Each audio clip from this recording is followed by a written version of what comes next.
Quist? Mm-hmm. Quist. Both of y'all? Yes. Sarah, see how much I pay attention? You don't read my newsletters, but I don't know where you work, so. Okay. I'm going to start now. Hey, folks out there in Nerdland. This is Beth Z, your nerdy best friend, and I have incredibly special guests today.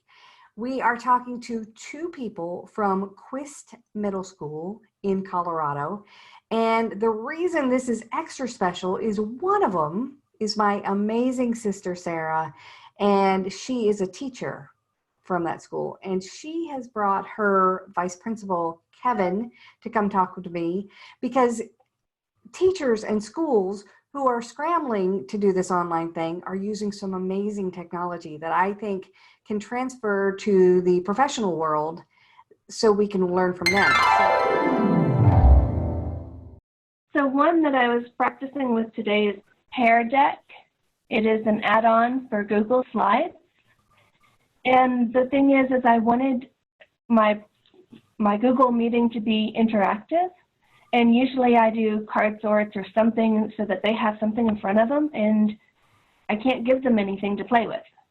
And so I've been trying to figure this out. The Pear Deck allows them to, I can ask them a question and they can answer it. And so I like that. I haven't tried it yet with students.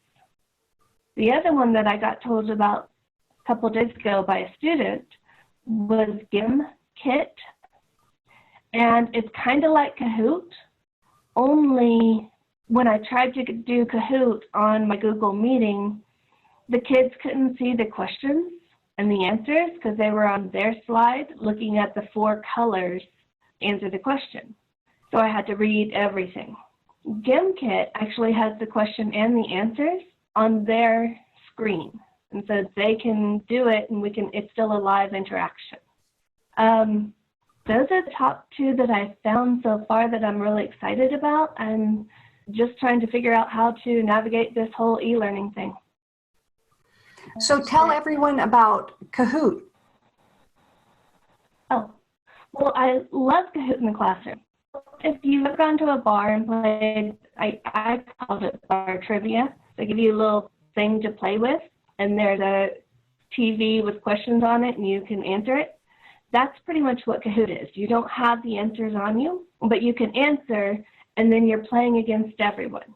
The kids get really into it. They compete, and they scream and shout. Kind of gets competitive sometimes, but it's really fun. The thing that worries me of Kahoot is it's a timer thing, and kids stop reading so much and worrying about the content and just trying to answer questions.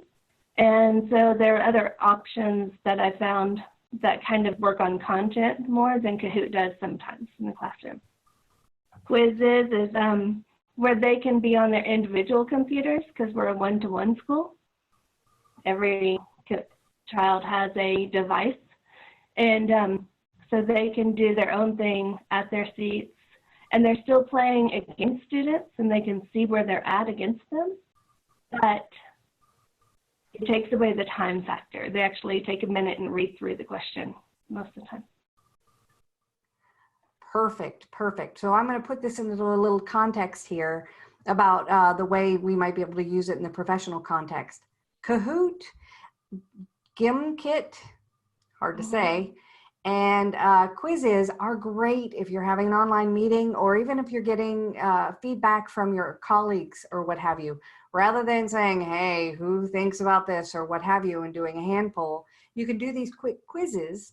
I agree with Sarah that the ones, Kahoot, it's hard because when you've got a lot of people, the people who are fastest pressers, who sometimes are younger people rather than people who need to process a little bit differently and a little bit longer, especially with technology, they end up like being on top and then everybody else gets discouraged.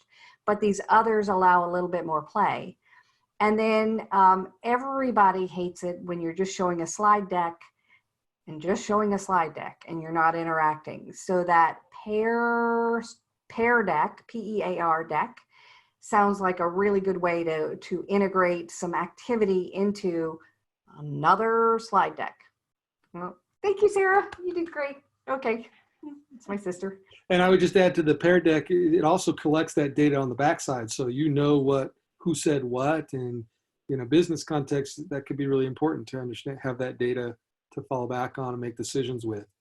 Oh, nice. So I'm thinking about tools that we have used or will use in our environment, but really cross over to a larger, perhaps professional context. One of those is Goose Chase. So Never heard of it. Excellent. Often a business will try to do some kind of a activity that is a competitive activity that builds relationships across the community, across their organization. And those are like scavenger hunts, right? And they send people out and they got to run around, take pictures of this or that. In fact, there's places where you pay hundreds of dollars for them to set this up for you to do that kind of thing. Goose Chase is like that. It's an app. And you can put missions in the Goose Chase, and they work in teams, and the teams have to go off and try to accomplish the missions. They report their completion of the missions through the app. So like I was on a mission for our kids. They had to come see me for a mission at school. And I think they had like 30 seconds to record themselves completing that mission, and then that would be sent to the person who's managing that Goose Chase. In this case, it was a teacher. In a business case, it might be a manager or a team lead or whatever. And I think their original thought for it is to be used in business, but we've adapted it and used it in education. So Goose Chase, I think, is a powerful tool. And Goose Chase, could it be used online? Yes, it's all online. In fact, it's basically they have to download an app onto their phone, and they were using their phones as they were running around to different places. They had to come interview me about something in history to earn the points in their Goose Chase. But they could do like online activities as a chase. So they have to go to a certain page and find a certain answer, what have you. Yes. It doesn't necessarily mean you have to move around physically because, at school, we're stuck at school. So, and we're all stuck at home. Right. So Goose Chase, I think it has a broader application. So we have another thing we use. It's called breakoutedu.com. And this is what is basically a virtual breakout room. It cracked me up because for the first several seconds when you were talking, I was thinking breakout room at a conference. We're breakout session. So okay. Session and then breakout rooms. And I'm like, oh, well, that's interesting because a lot of people are doing online meetings and stuff. And then you're like, no, it's the kind of thing where you have to solve puzzles and run around. Right. And there's like businesses where you go there and they lock you in these rooms and you got to try to figure out how to get out of them by solving the puzzles of the story. This is the same kind of thing done virtually. And you can create your own breakout room with your own clues and puzzles to solve in order to move through, and they do it all online. We've done it as adults at our school. Basically, I wanted them to learn to use it for kids, but it was also a mixer and team builder with our staff to work through a breakout room in that way. You can design your own, or they have a bank of many of them, some of them based on holidays and things like that, not necessarily elementary or secondary education topics, but they definitely have those. But I could see a business manager setting up a breakout room, creating one from scratch, maybe around things they're trying to accomplish as a company, or using some of the ones around holidays and so forth to support team building and so forth. So those are a couple. Awesome. Yeah, I really liked it. They have a physical one. You can order them up, and they have physical boxes with real physical locks that you have to work with. But yeah, we do it all online. We didn't pay for any of the other. So we just do it all online. Right now, they're running a daily game nationwide. People are logging in, and if they win the game, they get prizes. It's all breakout room stuff. Well, I don't know if you know this, but my sister and her family are complete addicts to the breakout rooms. They go as a family. They've gone to all of the ones near them. They go to them in different towns. They adore them, right, Sarah? Well, yeah. We do Well, enjoy she's it. used them in class, so maybe that makes sense then. That's awesome. All right, Yeah. so that's 2. You got another one for us? So I think in business, they often use Slack as a communication tool. And a tool that goes with Slack, I wish we could use it in our school, because we don't use Slack, and I don't think they want to move to a new communication platform. But something that adds on to it is called Donut. And so in You that got me a environment, donut.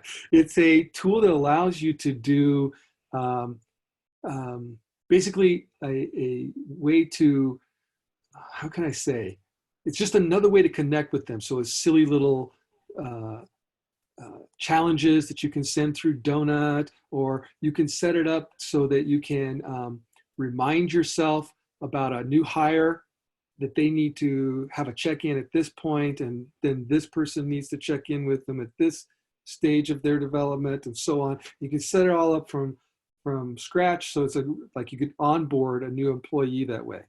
So I wish I had that to onboard new staff, where at certain intervals throughout the year, a certain message would show up for them that they could consider, or I could bring something they've learned back to them at that point, or connect them to a new person that's important for them to know, things like that. You can set up the whole onboarding process that way, and have it remind yourself about getting it done, but also tie in that new person. So I really would have liked to use that. It's just that it works with Slack, and we don't have Slack.